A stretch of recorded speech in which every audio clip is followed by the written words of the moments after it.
मैंने तो तहरीक तालिबान पाकिस्तान से ये दरख्वास्त की है कि अगर उनके लोग हैं, मुसल्ला हैं, यहाँ पर मौजूद हैं, तो उनको रिक्वेस्ट की है कि वो अपने लोगों को कहें कि वो वापस। تاسو د صوبایي حکومت ترجمان یا د وزیر اعلی د اطلاعاتو د خصوصي مرستیال بیرسټر محمد علي سیف دغه څرګندونې واورېدې. دغه لفظونه ډېر واضح وو چې طالبانو ته یې ریکویسټ کړی دی، طالبانو ته یې درخواست کړی دی چې که په سوات کې د هغې خلک کي نو پکار ده چې دا خلک د دې ځای نه وباسي او تشدد نه کوي.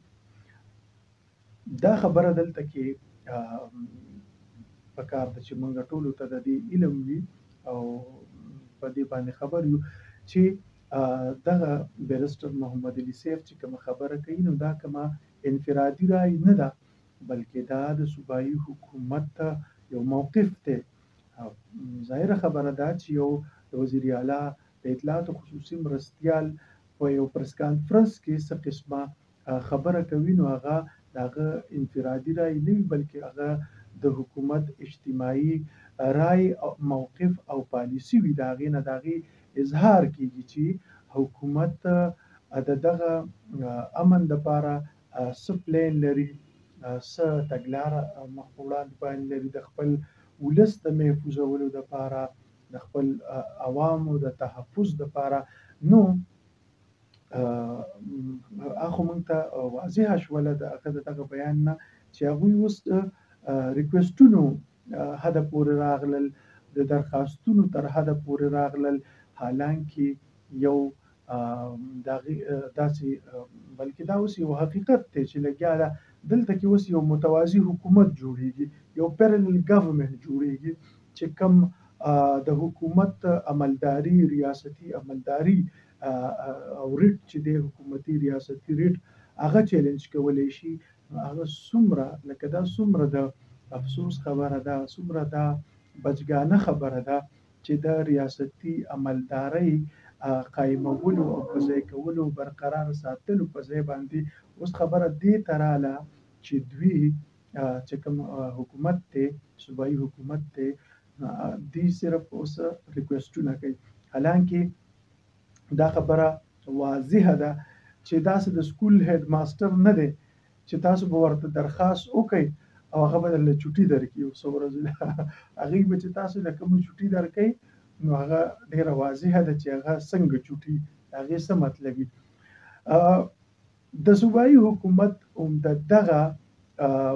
لکه بې دلیله بې جوازه نرمۍ په وجه باندې چې کوم دی لګیا په پریس کانفرنس کې چې څومره د سوله جوړۍ کوم هغه ښکتني حد ته راکوز شو او په دې کې کومې خبره ده وکړله چې ریکویسټ یې کړی دی، نو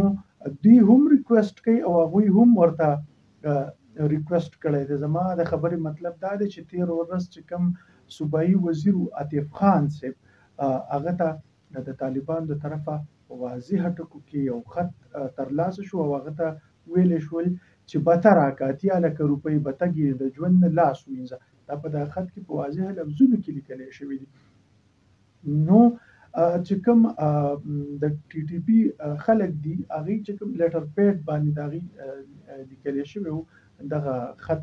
نو هغې هم دغه د صوبایي حکومت هم دغه طرز عمل ته ګوري، همدغه خبرو ته ګوري چې دا خلک خو بلکل له ټس نه مس کېږي نه، دا خو بلکل لکه مطلب په خپله باندې اوس دې حد ته راله چې ریکویسټونه کوي. سوال دلته کې دا راوچتېږي چې یو طرف ته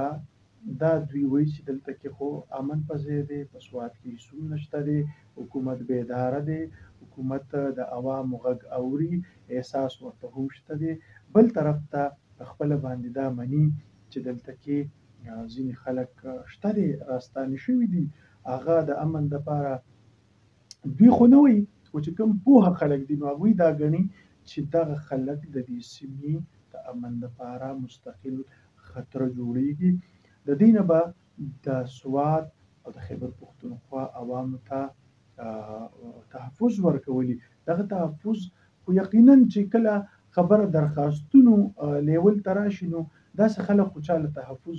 نشي ورکولی او همدا وجه ده چې په سوات کې په دې وروستیو کې په زرګونو خلک په خپله باندې راووتل لارو سړکونو ته او هغې غوښتنه وکړله چې دې ته دې تحفظ ورکړی شي، خو د هغې سره سره یې پکې دا خبره هم وکړه چې دا ځل به هغې دهشتګردي بالکل هم نه برداشت کوي، نه به یې زغمي. که حکومت ته جواب نشي کولی نو هغې به په خپله ودرېږي. یقینا چې کوم اوس چې کوم دغه د بیرسټر سیف